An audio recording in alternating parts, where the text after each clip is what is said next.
The Georgia sun was a merciless overseer, pouring down onto the recruits as they shuffled onto the parade field of Fort Benning. Sweat already slicked their foreheads, despite the early hour, and the chatter was loud with the kind of bravado that comes from being young, untested, and convinced they were the toughest people alive. Then she appeared. Master Sergeant Elena Graves.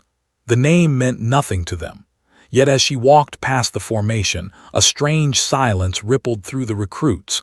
It wasn't her uniform, it was flawless. It wasn't the perfect crease in her pants or the medals pinned to her chest. It was her boots. They were ancient, scuffed, faded leather with fraying laces. The kind of boots that had marched through mud, snow, sand, and blood. One heel hung loose, the soles warped. And yet, despite the wear, there was an undeniable command in the way she carried herself. Every step, deliberate and measured, seemed to imprint authority into the hard-packed earth beneath her feet. "Hey, check out her boots," one recruit whispered, elbowing his buddy. "Are those vintage or something?" "She probably picked them up from a garage sale," the other snorted. "Bet she smells like old leather and gunpowder." Graves didn't turn her head. She didn't need to. The humor, the mockery, rolled off her like water off a duck back. The older recruits, those with more experience, might have noticed the subtle tension in the air, like the calm before a storm. But the rookies, they were blissfully unaware that this woman, with her modest scuffs and cracked soles, had stories embedded in the very leather of her boots that would make their jaws drop. Her eyes scanned the formation, cold and calculating, yet with an almost invisible glimmer of understanding. She didn't just see them, she saw through them.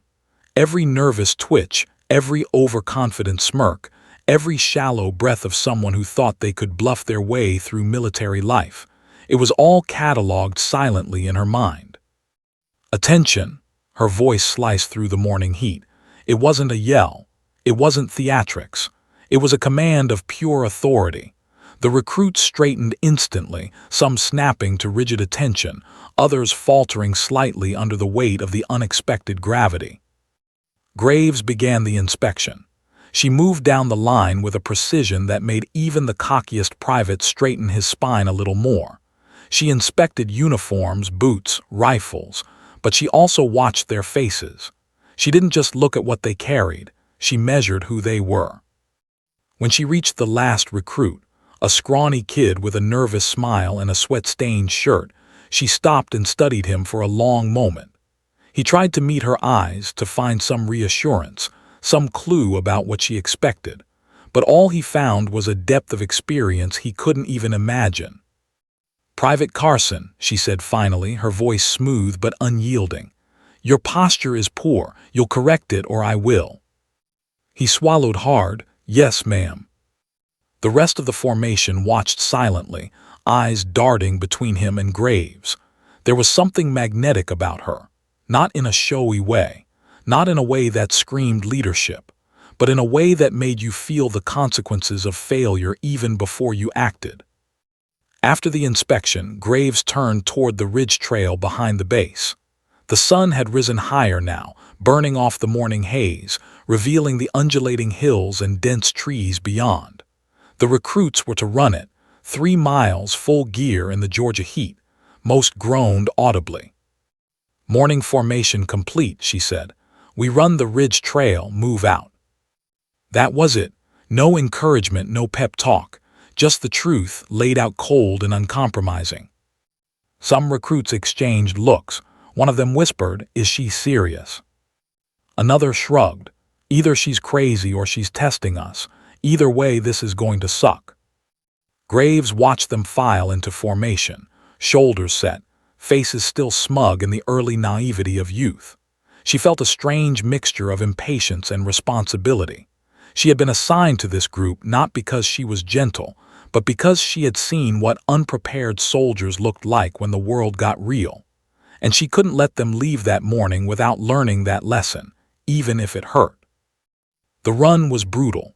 The ridge trail was uneven, littered with rocks and tree roots, and the Georgia sun was already high, beating down through the humid air.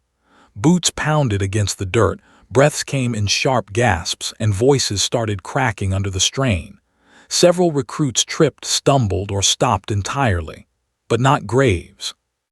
She moved at a steady pace, every footfall confident and controlled, laces flexing against her scuffed boots. Her movements were almost silent compared to the chaos behind her. She didn't hurry. She didn't slow. She simply moved with intent, a predator in the calm. Behind her, Carson struggled. He stumbled over a root and nearly fell face first. He looked up, expecting her to scold him, but she was already 10 meters ahead, turning back just long enough to raise an eyebrow, not with anger but with expectation. That single glance sent a chill down his spine. He scrambled to keep pace, teeth clenched, sweat pouring down his face. By the time they reached the ridge's summit, most of the recruits were spent, bent over, gasping, sweat dripping into their eyes. Some were crying silently. Their bodies screamed at them to stop. But Graves, not a bead of sweat marred her brow. Not a line of strain twisted her face. She stood tall, surveying the view. "Welcome," she said quietly. "This is only day one." Her words were simple, but they carried a weight that made every recruit's heart skip. Day one. And already the magnitude of what lay ahead was clear.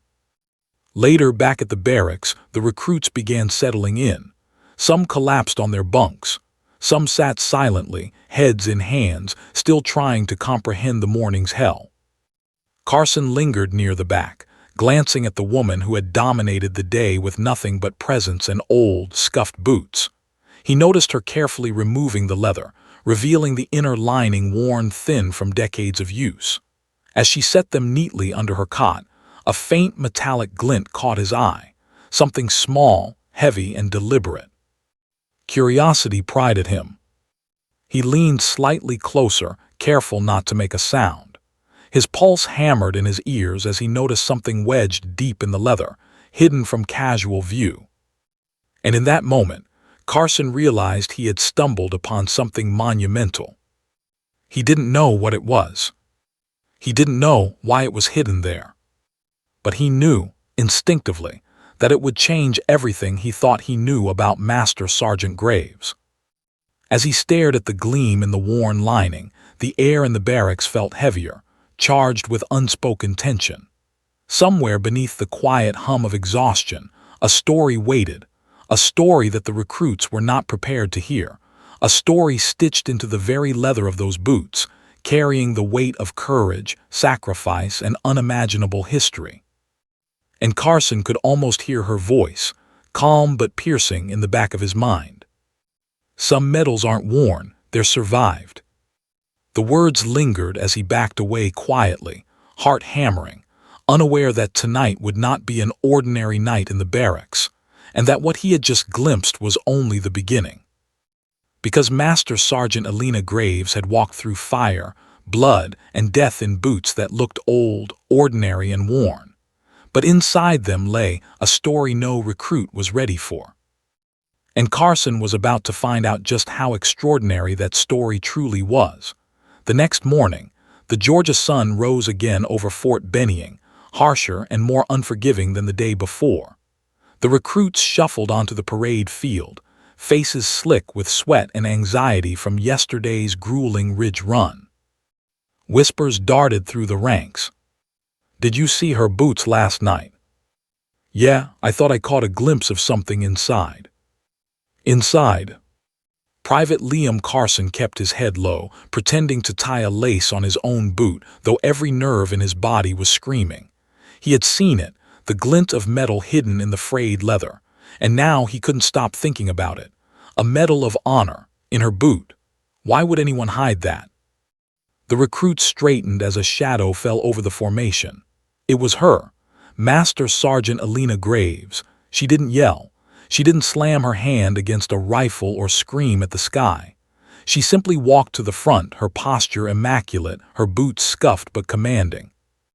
"Recruits," she began, voice calm, steady, and terrifying in its precision. "Yesterday, some of you mocked my boots. Today, some of you will realize that boots tell stories, stories about where someone has walked, what they've survived, and who they protect."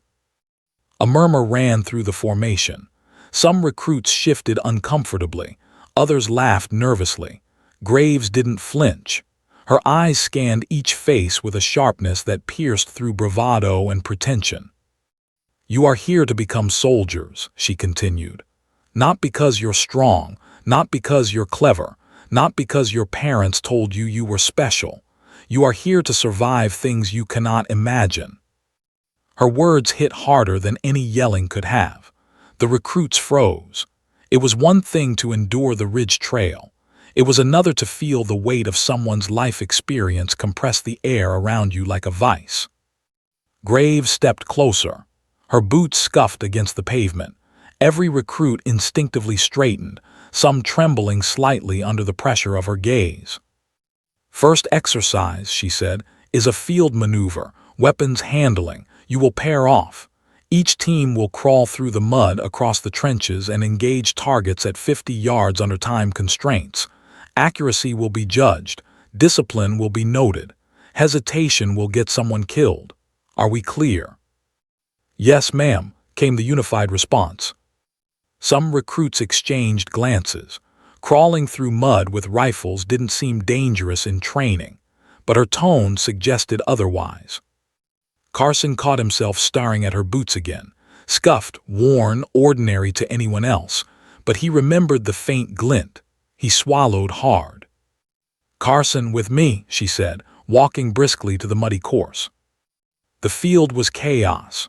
Water puddles reflected the morning sun, rifles clanking against boots, and the muddy trenches were deeper and sharper than any recruit anticipated. Graves moved beside him like she was walking on solid ground, while Carson and the others sank ankle-deep in thick sludge. "You're moving too fast," she said quietly, almost conversationally, as if commenting on the weather rather than their survival. "Slow, controlled, every movement counts." Carson blinked. He tried to slow down. He followed her instructions, but every time he glanced at her, she wasn't struggling.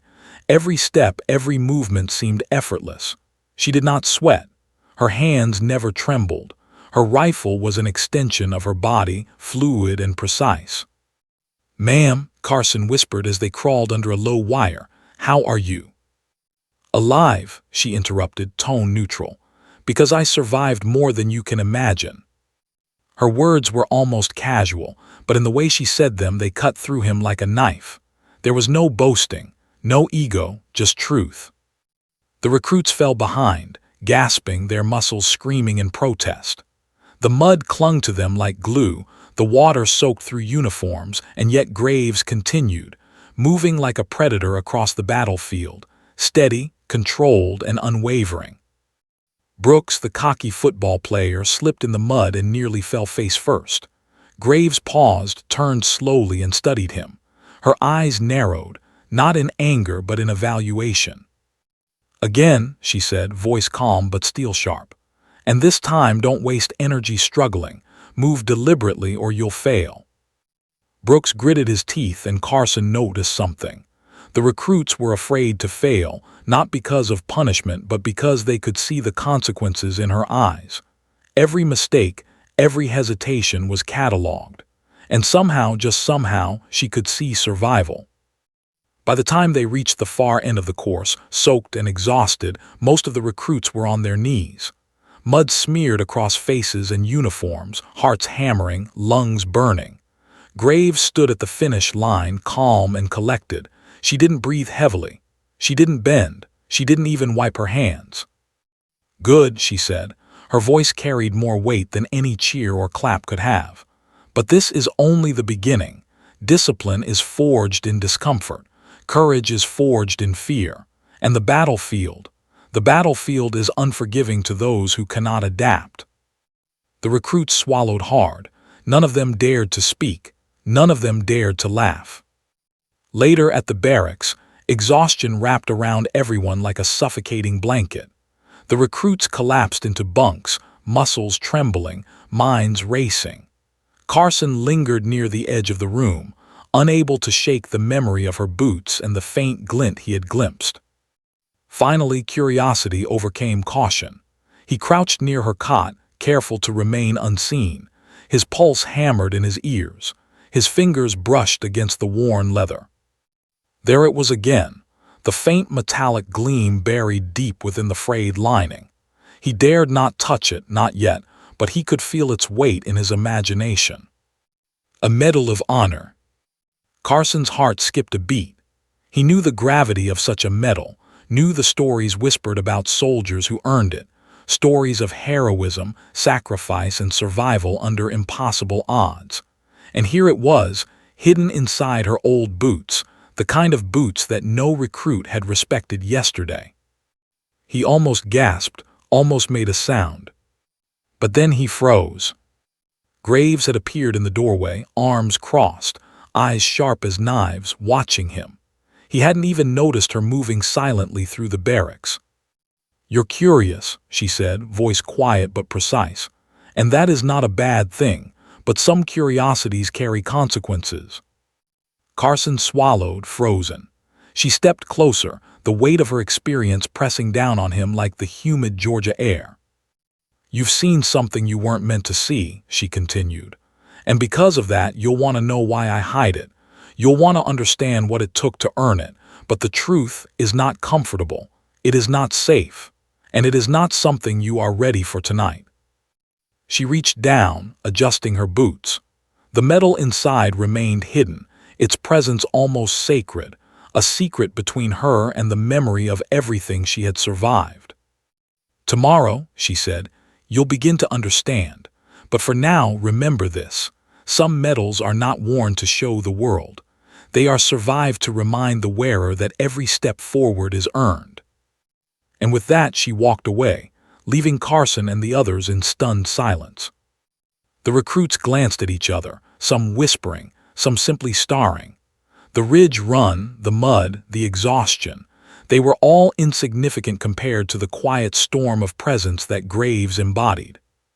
Carson returned to his bunk, heart racing, mind replaying every scuff, every glance, every metallic glint. He realized something unsettling. Her story was bigger than anything they had imagined, bigger than Fort Benning, bigger than any drill, any exercise, any rule book. And for the first time, he understood that the old, worn boots were not a symbol of weakness or age. They were a vessel for truth, sacrifice, and unspoken courage. He closed his eyes, imagining the missions, the battles, the unimaginable trials those boots had walked through. And deep down, he knew, tomorrow they would begin to see why she deserved more respect than any recruit could possibly give. Because the story of Elena Graves was not a story of rank or medals. It was a story of survival. And that story was about to begin. That night, the barracks was thick with humidity and silence, broken only by the occasional snore or the soft rustle of a uniform. The recruits had long since settled, some still tossing and turning, others staring at the ceiling, replaying the day's events like slow-motion nightmares. But Private Liam Carson could not sleep, not after what he had seen, not after the faint glint of metal inside Master Sergeant Graves' old boots, the medal of honor, hidden. He crouched near the edge of his bunk, trying to control his breathing. Every instinct screamed that he shouldn't be doing this. Every training drill, every whispered warning about respect and boundaries told him to step back. But curiosity was stronger, and in that moment, curiosity was dangerous. Carson waited until he was sure everyone else was asleep. Then, slowly, quietly, he slipped from his bunk and tiptoed across the barracks toward her cot. His heart hammered, sweat prickling at his hairline, fingers trembling as he reached the worn leather. The scuff marks were familiar now, etched into his memory from the morning run, the mud, the heat, the relentless cadence of her control. And there it was again, a faint, metallic gleam peeking from the lining, as if the boot itself were daring him to discover the secret it held. He lifted the edge of the frayed leather carefully, almost reverently. Inside rested the metal. Its golden surface gleamed faintly in the dim barracks light. The star-shaped ribbon, recognizable even in half-light, seemed impossibly heavy, not in weight but in meaning. Carson could feel it, as if the medal itself carried the memory of blood, fear, courage, and survival. He almost dropped it. This was the Medal of Honor, the highest military award in the United States, reserved for acts of heroism beyond comprehension, acts that often demanded the ultimate sacrifice. And here it was, hidden in an old, scuffed boot. Carson's mind raced. Why would she hide this? Why not wear it? Why not display it with pride like the stories in the history books? A sudden movement behind him made him freeze. Graves. She had appeared silently like a shadow cast by a moonless night. Her arms were crossed, but her eyes, those piercing, unwavering eyes, locked onto him immediately. "You've seen it," she said softly, and Carson felt the weight of her presence like a hand on his chest. "Yes, ma'am," he stammered, unable to tear his eyes away from the medal. She stepped closer, boots making no sound on the barracks floor. Carson felt small under her gaze, like a child caught trying to peek at something sacred. "Do you know what this is?" she asked, her voice calm but full of authority. "Yes, ma'am, a Medal of Honor," he whispered. "And do you know what it represents?" Carson hesitated. Heroism, sacrifice, bravery under fire. She shook her head slightly. "No, it represents responsibility, survival. Every medal has a story, every story has a cost, and not every cost is visible. Some are carried silently in memory and guilt in every step forward you take."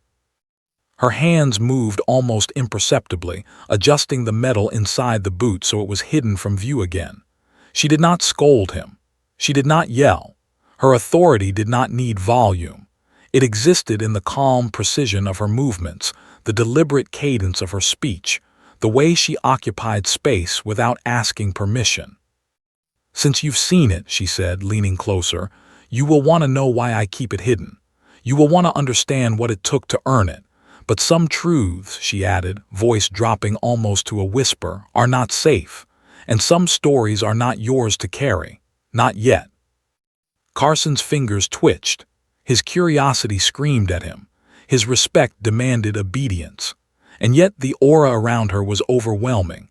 He could almost feel the echoes of battles, of smoke, of screams of fallen comrades pressed into the fibers of the worn leather. "Tomorrow," she continued, stepping back, "you will begin to understand. But tonight, remember this. Medals are not worn to show off. They are survived to remind the wearer of what they walked through and who didn't make it." She turned and walked away, leaving Carson frozen. His chest heaved as he processed the enormity of what he had just glimpsed. This woman had survived something unimaginable, and she carried it silently, hidden in her boots. The recruit's snores returned, filling the barracks with an eerie normalcy, but Carson's mind was racing. How many missions had she led? How many friends had she lost? How much of this world, this dangerous, unforgiving world, had she seen firsthand? He sank back onto his bunk, staring at the ceiling, feeling the weight of the truth settle over him. And somewhere, deep in the back of his mind, he realized something terrifying and exhilarating. He was no longer looking at just a drill instructor. He was looking at a legend in disguise. The next morning, Graves called formation. Her presence was like gravity itself. The recruits, exhausted from the previous day, shuffled into position, unsure of what to expect. "Some of you saw something yesterday," she said. Her gaze flicked briefly to Carson, who could barely meet her eyes. "Something you weren't meant to see. You may be wondering why it was hidden, why I do not display it like others might. You may wonder why a Medal of Honor is kept in an old boot." The formation held its breath. No one dared laugh. No one dared whisper. "I earned it for a mission in Kunar province," she began, voice even but heavy. "It was a mission that went wrong in ways you cannot imagine. An ambush, communications cut, 4 soldiers pinned, 1 wounded, and me, alone. I had to get them out." Gasps rippled through the formation. Even the cocky recruits were stunned. "2 of them didn't make it," she added quietly. Carson felt a chill run down his spine. And that is why I do not wear the medal, because medals do not bring anyone back. Not my friends, not the soldiers I led, not the ones who died under my watch. Her eyes swept across the formation. No one moved. No one breathed too loudly.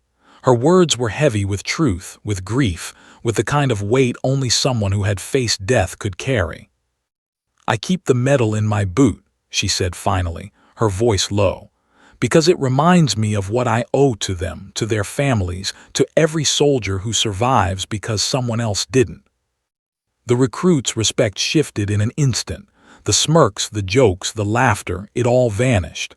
They saw her differently now. They saw not an instructor but a survivor. Carson couldn't take his eyes off her. He wanted to ask questions, to know everything, to understand the battles and the loss, but something in her presence warned him that some stories were too heavy for anyone else.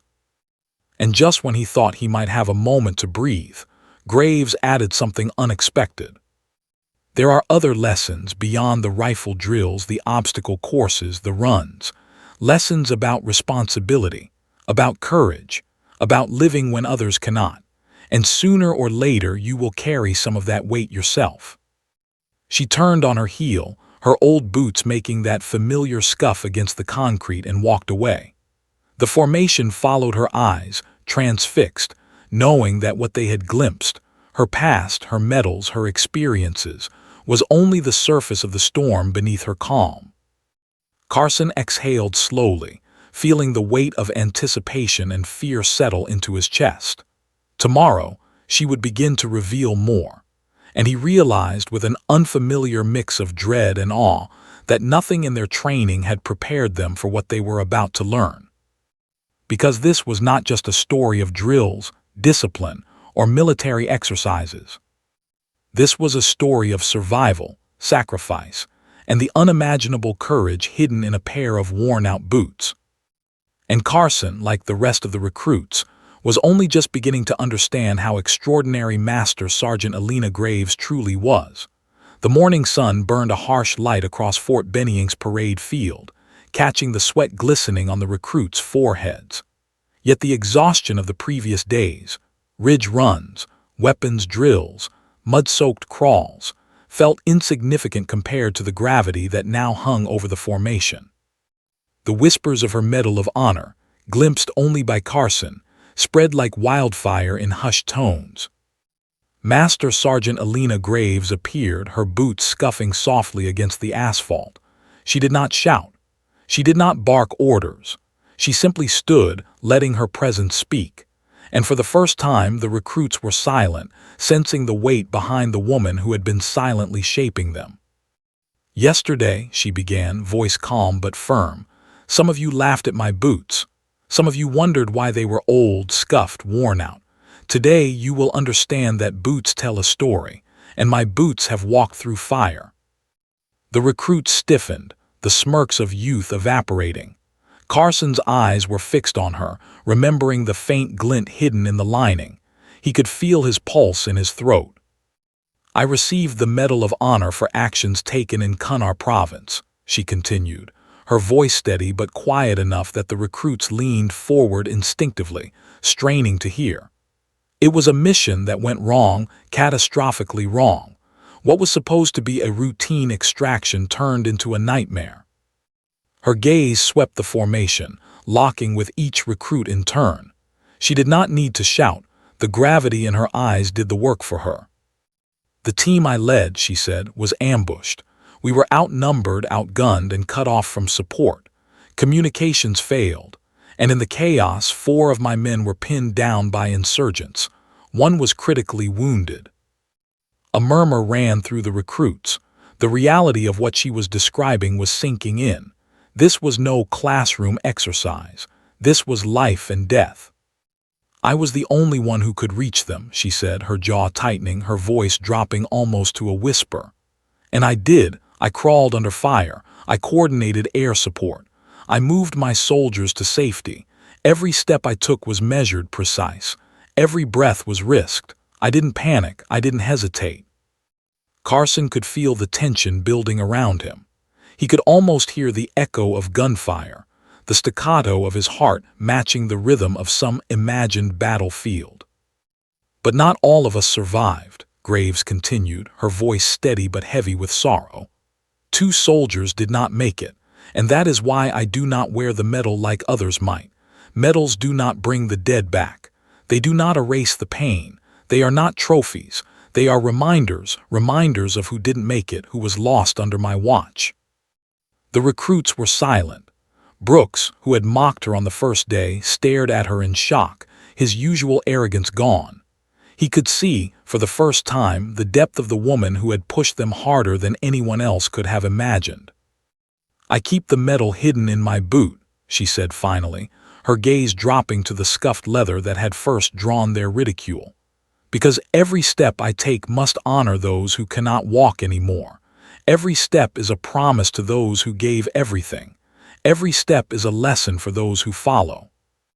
Carson felt a lump in his throat. He realized he had been standing on the edge of history without understanding it.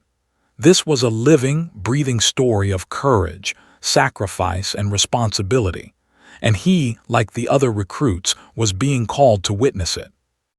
Graves turned to face them fully, boots planted firmly in the dirt. "You are here to learn how to survive, not just in training, not just in drills, but when every instinct, every muscle, every ounce of courage is tested. Because one day someone you care about, someone you lead, someone who trusts you with their life, will depend on you, and you will either succeed or fail. There is no middle ground." The recruits felt the weight of her words settle over them. This was not a motivational speech. This was truth delivered in its purest, raw form. "Some of you think toughness is shouting, barking orders, or flaunting medals," Graves continued. "It is not. Toughness is quiet. It is measured. It is doing what needs to be done, even when the world is screaming at you to quit. It is moving forward when everyone else has fallen. It is responsibility, and it is accountability." Her eyes scanned the formation again, lingering on Carson. He felt exposed, humbled, terrified, and inspired all at once. He wanted to ask questions, to know the full story, to hear every detail. But something in Graves' presence warned him that the story was not yet ready to be told in its entirety.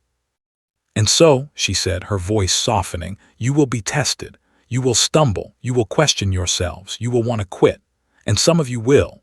But the ones who survive, who truly survive, will learn something that cannot be taught in a textbook or a drill hall. You will learn to carry weight that is not yours alone. You will learn courage beyond your own life. And you will learn responsibility that will follow you for the rest of your days." The recruits were silent, absorbing the enormity of what she was saying. They had expected a drill instructor who yelled, threw them through obstacle courses, and demanded obedience. They did not expect to hear the echo of war, loss, and survival from someone who had lived it. Brooks finally spoke, voice low and unsure. "Ma'am, how did you do it? How did you survive all that?" Graves' eyes softened slightly, but her tone remained firm. "I survived because I had to, because my team depended on me, because courage is not an option, and because every soldier who falls deserves someone to carry their story forward." A hush fell over the formation. Carson felt tears prick at the back of his eyes. He realized for the first time that this woman's old boots, mocked, scuffed, ridiculed, were sacred vessels, carrying the weight of history, heroism, and unimaginable responsibility.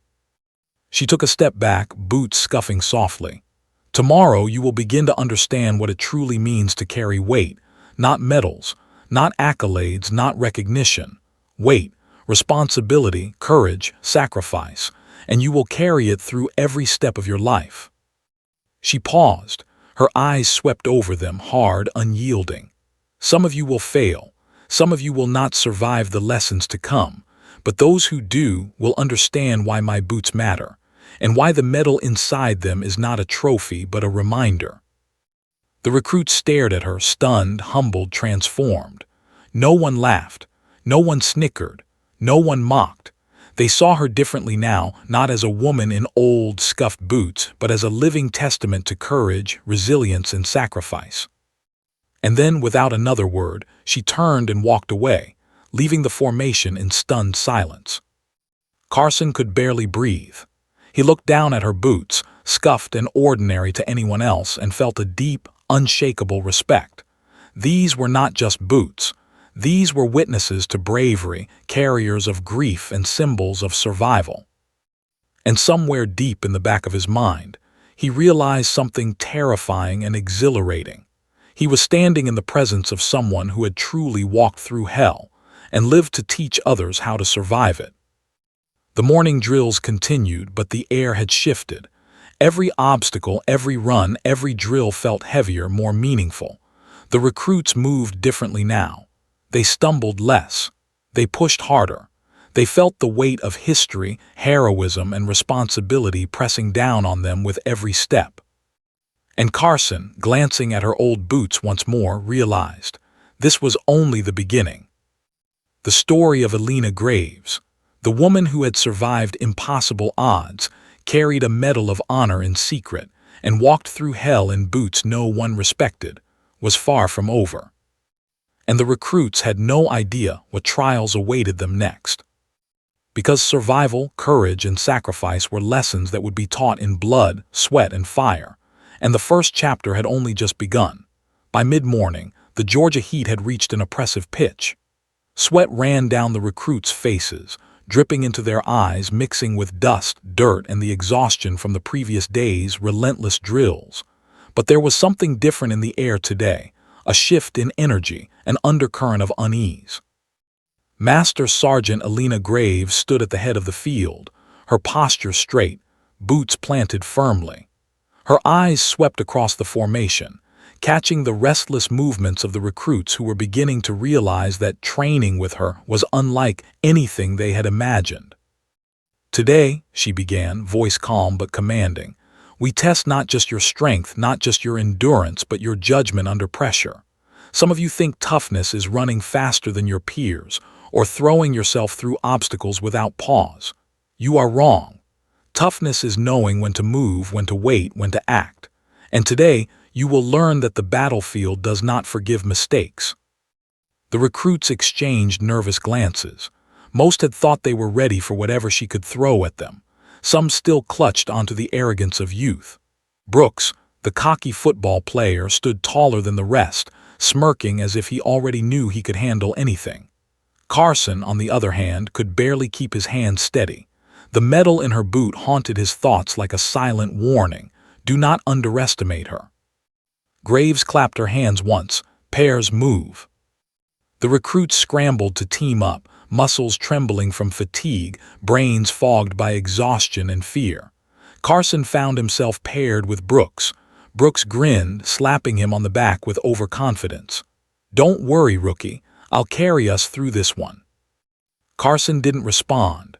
He remembered the stories Graves had begun to tell, the ambush, the lost soldiers, the impossible mission in Cunnar. He knew better than to trust in luck or arrogance. The course was deceptively simple, a wooded trail littered with natural obstacles, muddy ditches, and a series of targets set at varying distances. But Graves had added a twist. Hidden observers, trained staff, would signal enemy fire at unpredictable moments, testing reaction, composure, and teamwork. "Move out," Graves commanded, and the pair set off. Carson and Brooks took the lead, crawling through mud and debris, rifles at the ready. Brooks rushed ahead, grinning until the first signal came, a whistle sharp and sudden. "Enemy contact." Brooks froze, panic flickering across his face. Carson instinctively ducked behind a tree, pulling Brooks down with him.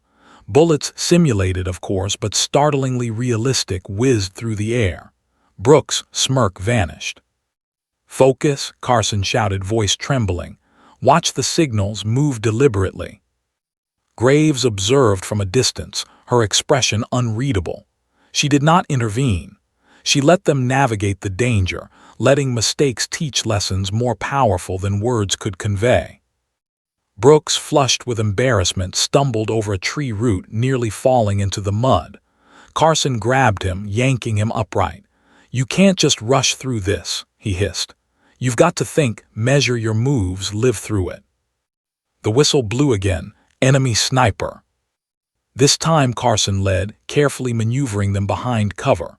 The recruits around them scattered, some frozen with fear, others reckless. The lesson was becoming clear. Arrogance was death. Graves watched silently, boots planted, eyes sharp as a hawk. Carson noticed a subtle detail. She did not just watch movement. She watched decisions, timing, and judgment. Every hesitation, every overconfidence, every lapse in discipline was recorded in her mind, cataloged for later evaluation. By the time they reached the end of the wooded trail, Brooks was exhausted, humbled, and wide-eyed. Carson felt a strange mix of triumph and fear. He had survived by thinking, observing, and moving deliberately. Brooks had survived by sheer luck, but Graves' gaze promised that luck would not save them again. "Form up," she barked. The pairs regrouped at the edge of the course, mud-soaked, panting, and covered in scratches and bruises.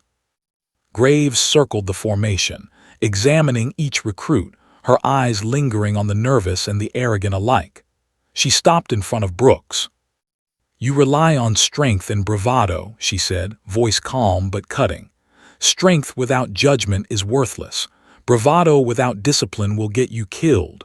Remember that." Brooks swallowed hard, the first hint of real respect dawning in his eyes. Then Graves stopped in front of Carson. "And you," she said softly, "you are observant, you notice things, you think, you anticipate. That is the difference between surviving and becoming a casualty. Never forget it." Carson's chest swelled with pride, but it was tempered by fear. Fear that no matter how careful he was, the next challenge would be far worse. Graves turned to face the entire formation. "We are not done.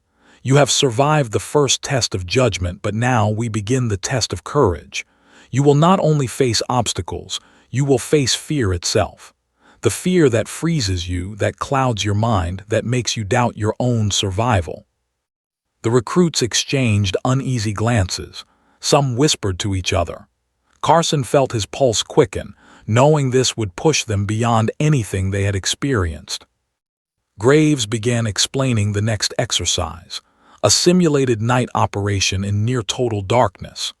Only minimal lights would mark the path, and enemy threats would be hidden, ready to test their ability to move silently, communicate without panic, and maintain composure under stress. The recruits were stunned. Few had trained under such conditions. Most had never experienced true fear. Brooks' confident grin faltered. Carson felt a lump in his throat. "Do not underestimate this," Graves warned. "Every step, every decision, every moment of hesitation can be fatal, and some of you will fail. But those who succeed," she let the words hang in the air, heavy with promise and warning, "will understand what it truly means to be a soldier, to survive, to lead, to honor those who came before you." Carson glanced at her boots, scuffed and ordinary to anyone else, and felt an unshakable respect.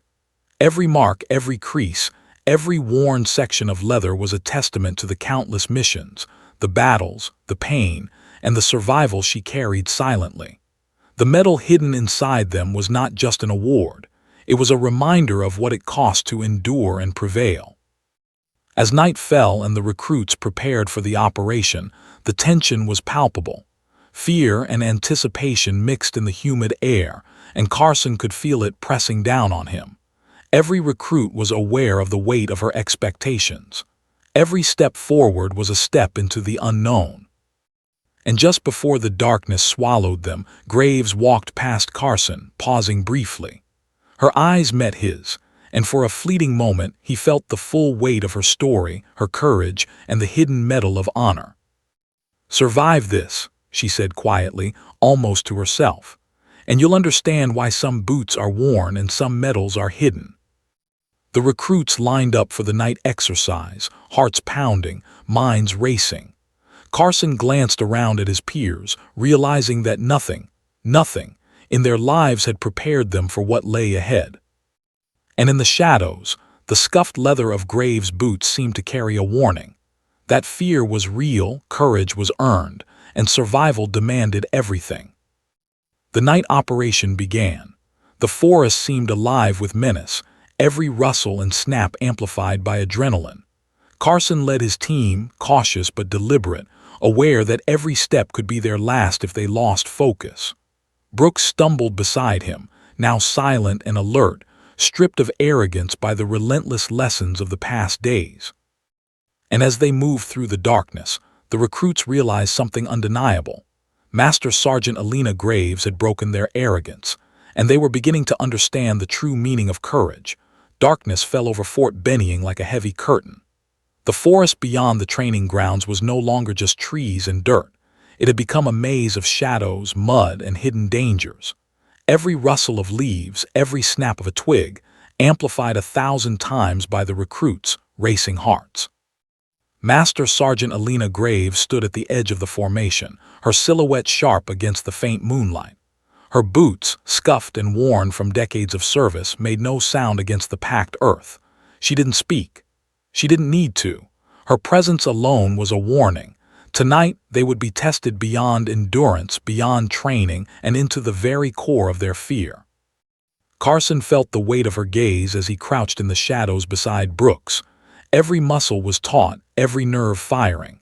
He could feel his pulse thundering in his ears. Brooks, once cocky and sure, now moved with quiet caution, eyes scanning every movement, every shadow. "Stay low, stay quiet," Carson whispered. "Watch the signals, move deliberately." Brooks nodded, swallowed hard, and followed. The recruits moved like shadows themselves, crawling, crouching, and inching through the mud-laden forest. The enemy could appear at any moment. Staff members, trained to simulate sniper fire and ambushes, were hidden along the trail, ready to expose every mistake.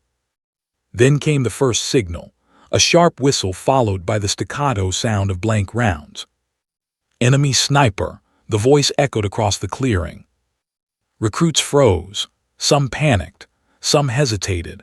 Carson immediately pulled Brooks to cover behind a thick oak, pressing low to the muddy ground. "Breathe," Carson whispered. "We move on my count, deliberately, slowly, controlled." The others around them fumbled. One recruit, shaking, fired prematurely, setting off another wave of simulated gunfire. Panic rippled through the formation. From the shadows, Graves observed.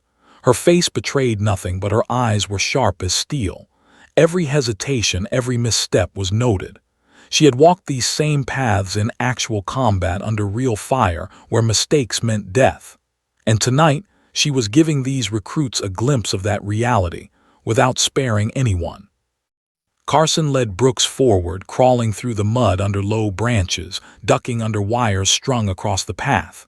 Every step was measured, every breath controlled. And as they moved, Carson realized that this was more than a drill. It was a baptism into fear, a test of instinct, courage, and discipline. Suddenly, a loud crack split the night, the sound of a simulated grenade landing nearby. Brooks froze, wide-eyed, unable to move. Carson grabbed him, shaking him gently but firmly. "Move now," he hissed. The fear was palpable. Sweat stung their eyes, hearts raced, muscles screamed, but they pressed on. Each step forward was a victory, each decision to keep moving a testament to discipline under pressure. Some recruits weren't so lucky. One tripped, falling into the mud, and another screamed as a staff member's simulated attack hit near them. Graves watched silently, not intervening, letting the consequences of hesitation and poor judgment teach a lesson far deeper than words could convey. Carson and Brooks finally reached a clearing where the next objective waited, a series of targets set at 50 yards, demanding accuracy under stress. Both were soaked in mud, exhausted, muscles trembling, but they set up their rifles with a quiet determination Carson hadn't seen before. "Focus," Carson whispered, steadying his breathing. "One shot at a time, controlled, breathe, aim." Brooks took a shaky breath, exhaled slowly, and fired. The first target fell. Carson's heart raced. He took the next shot, steadying his aim despite the exhaustion clawing at him. One by one, they hit their targets, the adrenaline sharpening their focus in a way neither had expected. From the edge of the clearing, Graves observed. She did not smile. She did not nod. But Carson felt it, the silent acknowledgement of competence, of growth, of survival under pressure. She had pushed them to the brink, and now they had demonstrated the first glimmer of understanding what courage and control truly meant. But the test was not over. The final phase of the exercise required them to cross a swampy trench, waist-deep in water under simulated fire. The mud tugged at their legs, water soaked through uniforms, and the darkness pressed down, threatening to overwhelm. Some recruits panicked, screaming, struggling to maintain control. Carson felt Brooks nearly go under, and without thinking he grabbed him, pulling him forward inch by agonizing inch. From the tree line, Graves' voice carried, calm but chilling.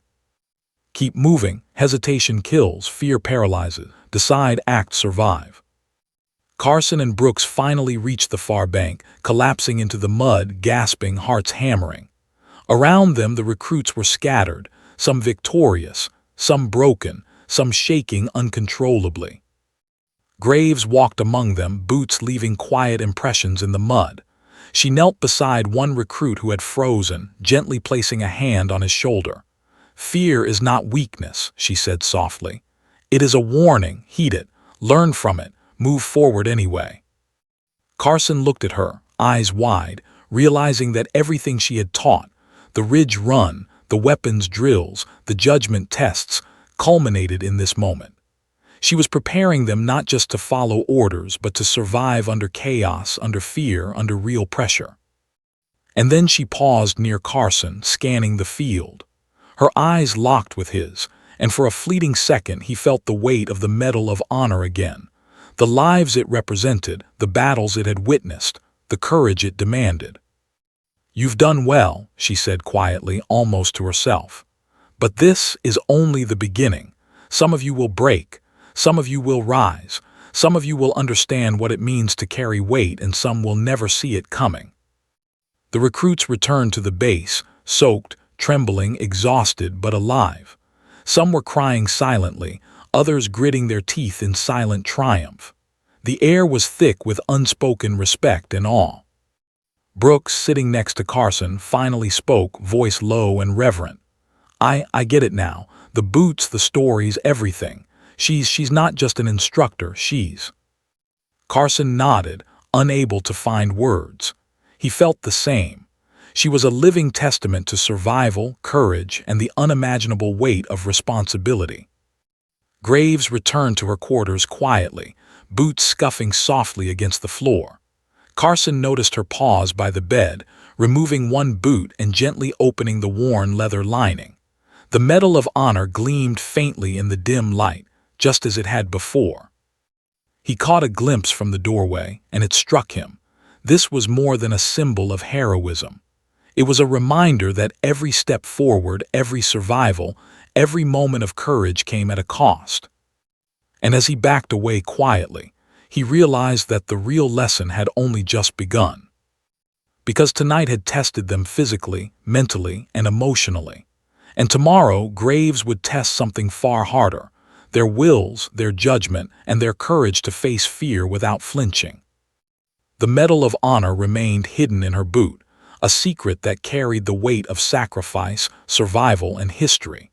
And Carson knew one undeniable truth: nothing would ever be the same again. The forest outside was silent now, the threat of the night operation gone, but the fear, respect, and awe lingered. The recruits had survived, yes, but more importantly, they had glimpsed the true scale of what it meant to be led by someone like Alina Graves. And in the shadows of her scuffed boots, the story of courage, sacrifice, and survival whispered. The hardest lessons were yet to come. The dawn broke slowly over Fort Benning, painting the sky in bruised shades of pink and orange. The recruits, exhausted from the previous night's grueling operation, trudged to the formation like shadows of themselves. The air was thick with mud, sweat, and a lingering tension that seemed to press down on every muscle, every breath. Master Sergeant Alina Graves stood at the front, her posture perfect, her scuffed boots gleaming faintly in the early light. Carson's eyes went to them immediately. The Medal of Honor was hidden inside, carrying the silent weight of impossible battles and lost comrades. He could feel it even from a distance, as if it radiated from her very presence. "Today," Graves began, voice calm, deliberate, "you will face the ultimate test, not of strength, not of endurance, not of fear, but of responsibility. Courage is not merely surviving. It is living with the knowledge of what survival costs, and leadership is carrying that weight for others." The recruits shifted uneasily, sensing the gravity in her words. This was no ordinary drill. Carson glanced at Brooks, who was pale, tense, and silent for once, stripped of all the arrogance he had worn like armor. Even the cockiest of the recruits seemed to shrink beneath Graves' unwavering gaze. "You will move in pairs again," Graves continued. "One of you will be blindfolded, the other will guide. The blindfolded recruits will trust completely. The guides will take full responsibility. One wrong move, one misjudgment, and the consequences will be immediate." A murmur ran through the ranks. Blindfolded, total responsibility. Fear licked at the edges of Carson's stomach. He had survived physical obstacles, simulated fire, and a night operation, but this was different. This was trust under pressure, life and death in miniature. Carson was paired with a recruit named Diaz, a tall, confident soldier who had stumbled during the night exercise but now stood with a tentative resolve. Graves handed Diaz a blindfold. "Remember," she said, her tone cutting through the morning air, "your partner is relying on you. Your decisions carry weight. Your courage is measured not by what you endure but by what you protect." Diaz hesitated, then tied the blindfold over Carson's eyes. Darkness enveloped him immediately, sharper than night, disorienting, total. The world contracted. Every sound, the snapping of twigs, the rush of wind, the distant call of a bird, was amplified into a potential threat. "Follow my voice," Diaz said, trying to sound confident. Carson nodded. Every step he took was tentative, trusting Diaz implicitly.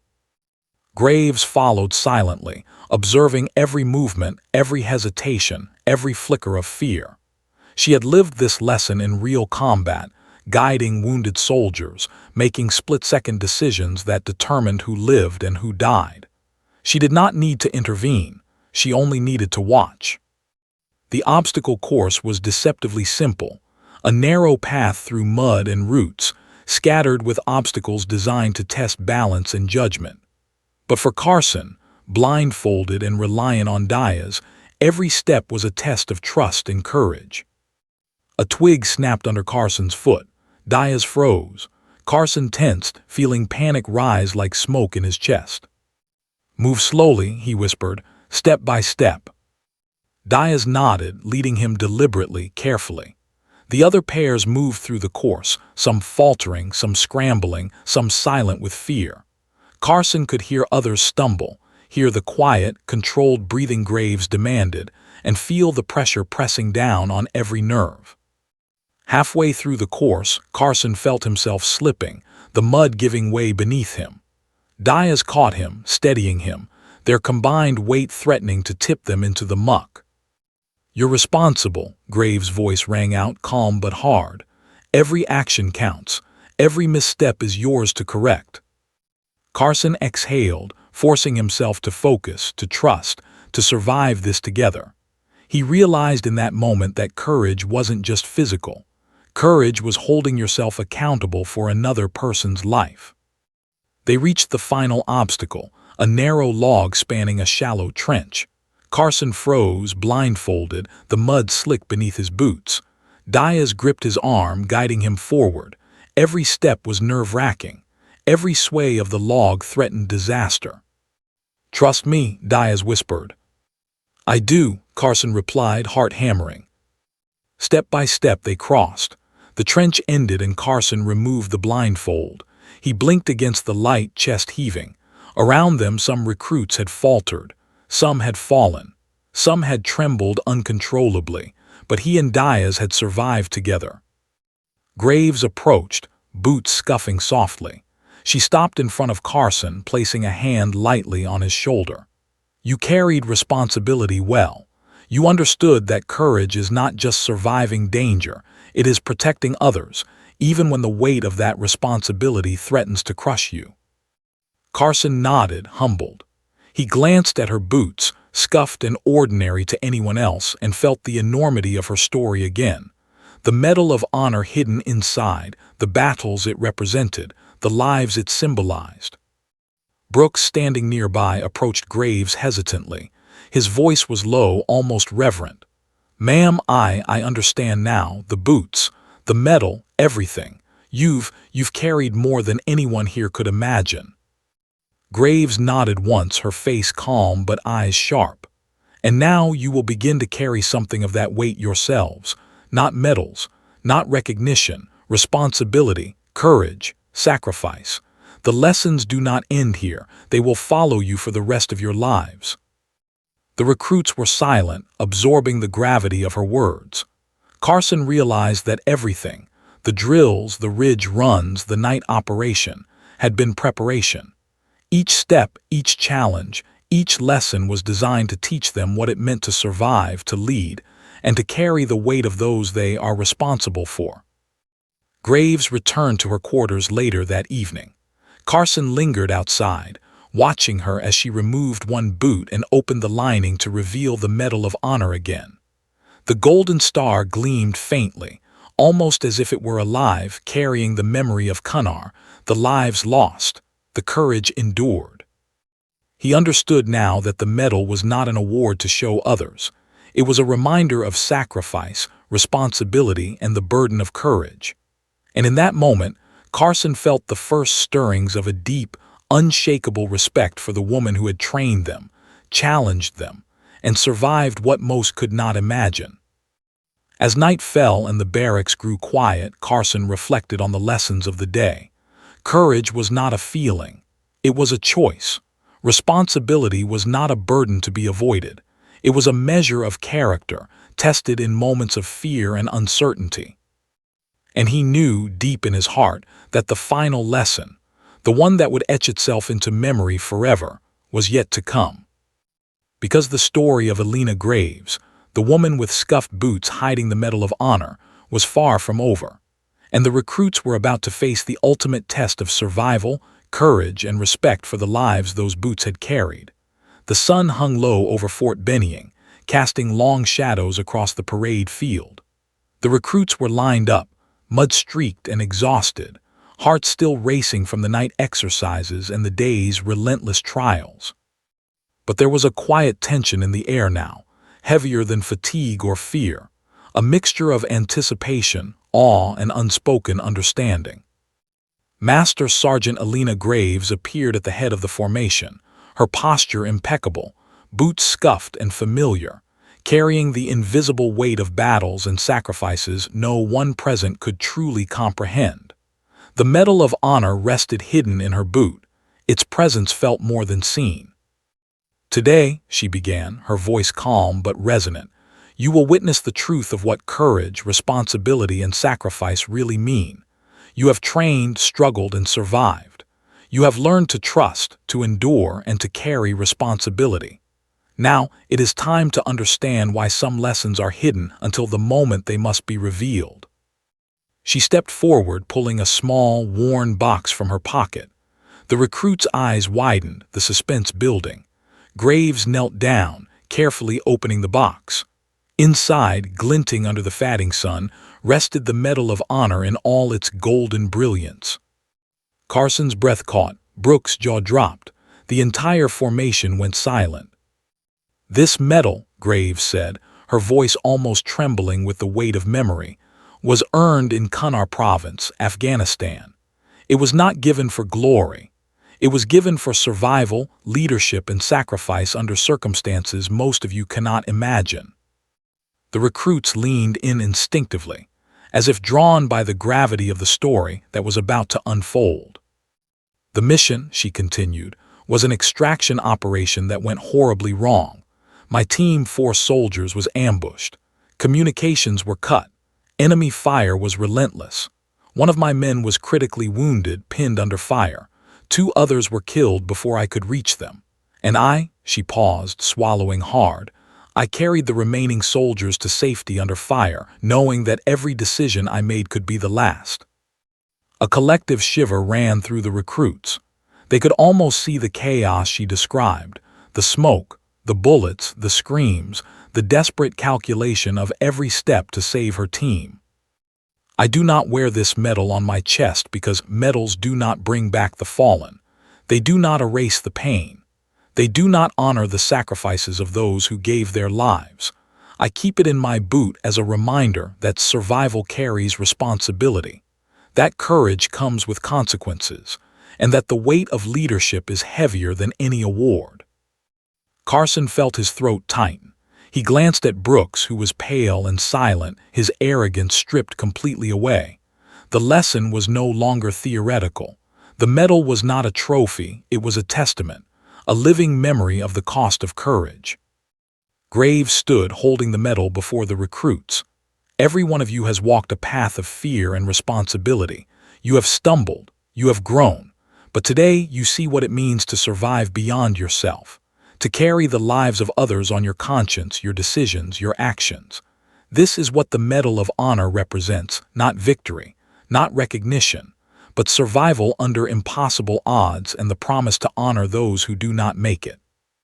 The recruits were silent, awestruck, some blinking back tears. The Medal of Honor gleamed in the sunlight, reflecting not just her heroism but the gravity of every sacrifice it symbolized. Carson's eyes were locked on her boots now. He understood fully. They were more than footwear.